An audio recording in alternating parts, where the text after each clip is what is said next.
There's a kind of love that doesn't make your heart race. It doesn't give you butterflies. It doesn't keep you up at night wondering if they'll text you back. And because it feels so different from what we've been taught love should feel like, most of us walk right past it. We mistake it for boredom. We mistake it for settling. We mistake it for something missing. But the truth is, that quiet kind of love, the one where you can sit next to someone and say nothing, where you feel warm without being overwhelmed, where there's no drama and no chaos, that's not the absence of love. That might be the deepest form of love your brain has ever known. Today, I want to talk about oxytocin, not in a complicated scientific way, but in a human way. Because oxytocin is the reason some relationships feel like home and others feel like a roller coaster you can't get off. And if you've ever been confused about what love is really supposed to feel like, I think this conversation might bring you some clarity.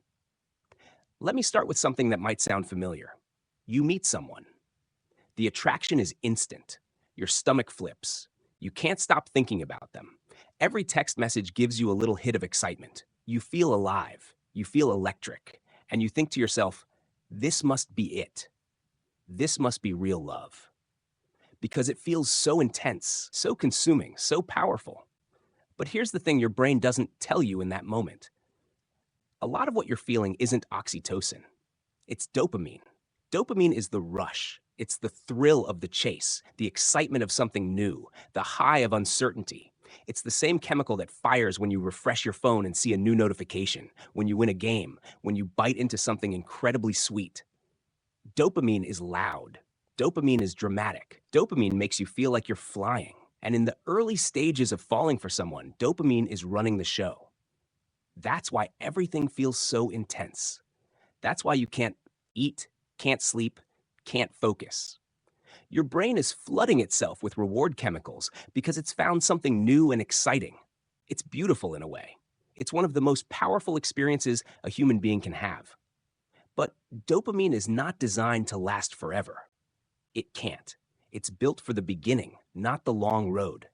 And when the dopamine starts to fade, when the texts become predictable, when the excitement turns into routine, when the butterflies settle down, many of us panic. We think something is wrong. We think the love is dying. We think we need to find someone else who can make us feel that electricity again. And this is where so many people get hurt. Not because they're broken, not because they're foolish, but because nobody ever taught them the difference between the rush of dopamine and the warmth of oxytocin. Oxytocin doesn't arrive with fireworks. It arrives quietly. It builds slowly in moments that don't seem dramatic at all. It's the feeling you get when someone remembers how you take your coffee without you asking. It's the comfort of falling asleep next to someone and knowing they'll still be there in the morning. It's the way your body relaxes when you lean into someone and they don't pull away. It's the silence between two people that doesn't need to be filled because neither of them is anxious. Oxytocin is the chemical of safety, of trust, of belonging. Your brain releases it when you feel genuinely seen by another person, when you let your guard down, when you allow someone to know the version of you that isn't performing, isn't trying to impress, isn't afraid of being too much or not enough. And here's what makes it so tricky in the modern world. We live in a culture that celebrates intensity. Movies teach us that love is supposed to be a storm. Songs tell us that if it doesn't hurt, it isn't real.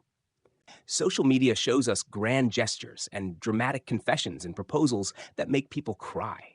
We are surrounded by the message that love should feel overwhelming, that it should take your breath away, that it should consume you. So when someone comes along who doesn't give you a panic attack, who doesn't make you obsess, who simply makes you feel calm and safe and seen, your brain doesn't quite know what to do with it. It's unfamiliar. It's quiet.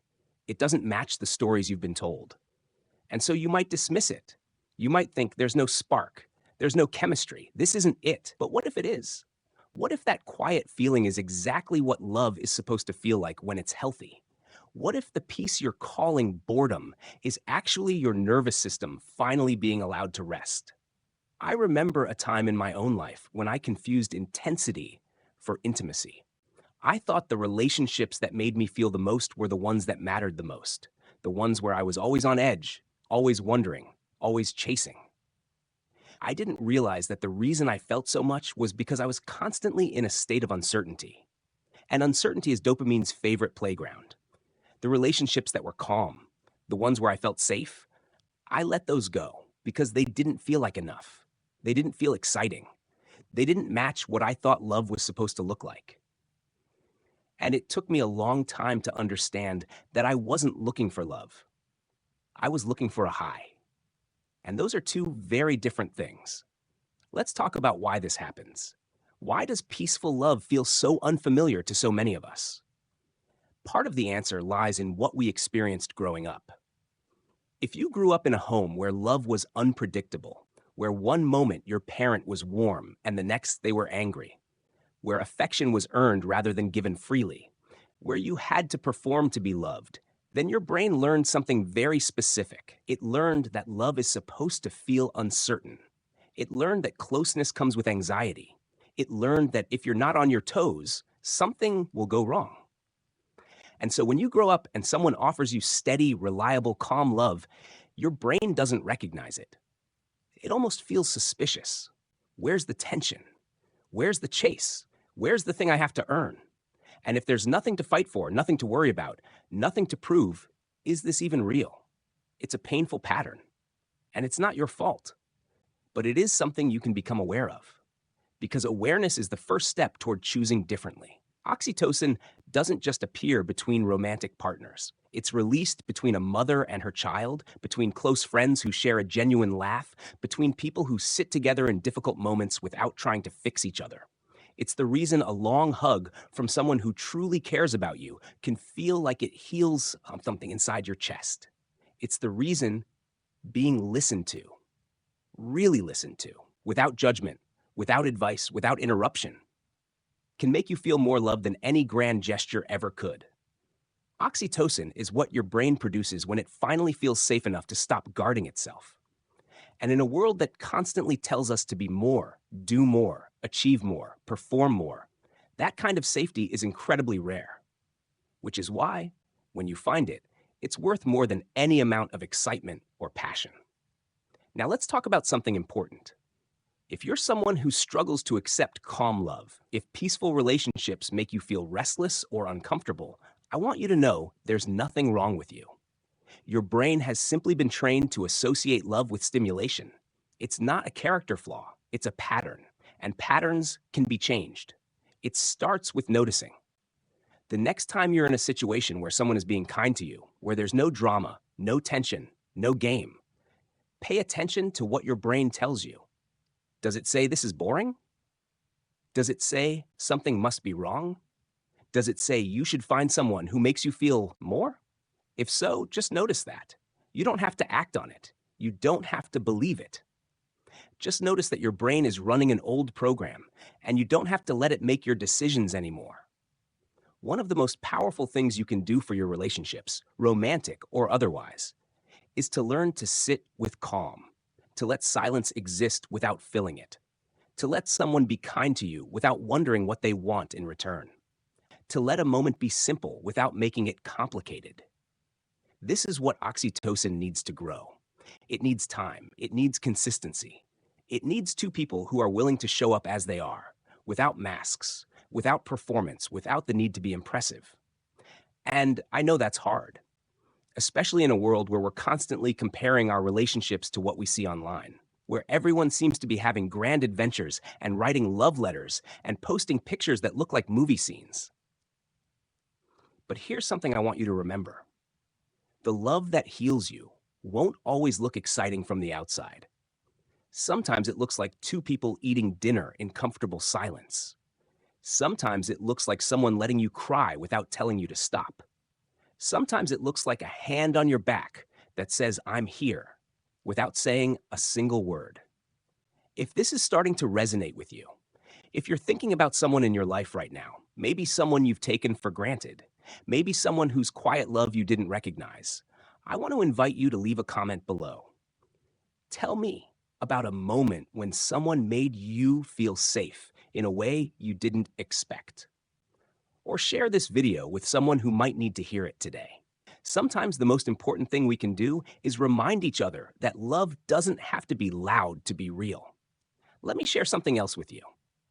There's a reason why some of the deepest moments of connection happen not during the big events, but during the ordinary ones. Oxytocin doesn't care about fancy dinners or expensive gifts. It responds to presence, to eye contact, to a genuine touch, to someone putting their phone down when you're talking, to someone asking how your day was and actually wanting to know the answer. These are small things, tiny things, but to your brain, they are enormous because every one of those moments sends a signal to your nervous system that says you are not alone, you are valued, you are safe here. And over time, those signals build something incredibly strong. A bond that doesn't break when things get hard.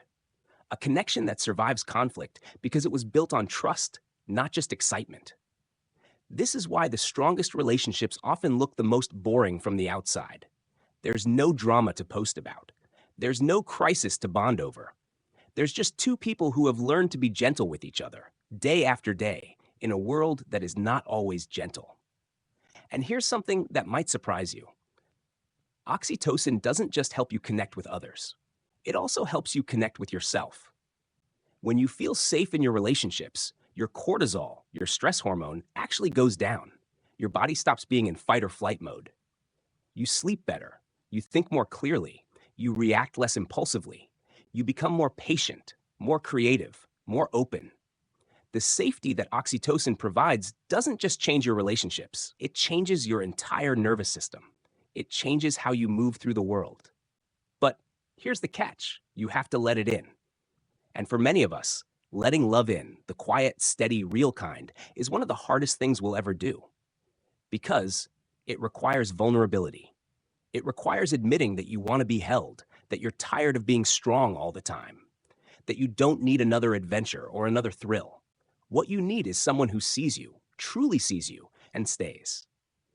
I think one of the saddest things about modern life is how we've learned to connect with everyone on the surface, while feeling deeply alone underneath. We have hundreds of contacts in our phones. We send messages all day long. We react to stories. We comment on posts. We send hearts and emojis. And yet at the end of the day, many of us sit in quiet rooms feeling like no one really knows us. That's because what we're missing isn't more communication. It's more presence. It's more moments where someone looks at us and we feel their attention land on us like sunlight. It's more hugs that last a few seconds longer than expected. It's more conversations where someone says, "Tell me more," instead of changing the subject. Oxytocin is built in those moments, not in the quantity of interaction, but in the quality. Not in the words exchanged, but in the feeling underneath them. And this is something you can cultivate, not by finding the perfect person or the perfect relationship, but by being more present in the ones you already have. Start small. The next time someone talks to you, really listen. Not while scrolling, not while thinking about what you'll say next. Just listen. Look at them. Let them feel your attention. You might be surprised by how much closer you feel to them afterward and how much closer they feel to you. Or try this. The next time you're with someone you care about, let a moment of silence exist without rushing to fill it. Sit with them. Breathe. Let the quiet be a bridge instead of a gap. Your brain, and theirs, will start producing oxytocin in that shared stillness. Not because anything dramatic happened, but because something real did.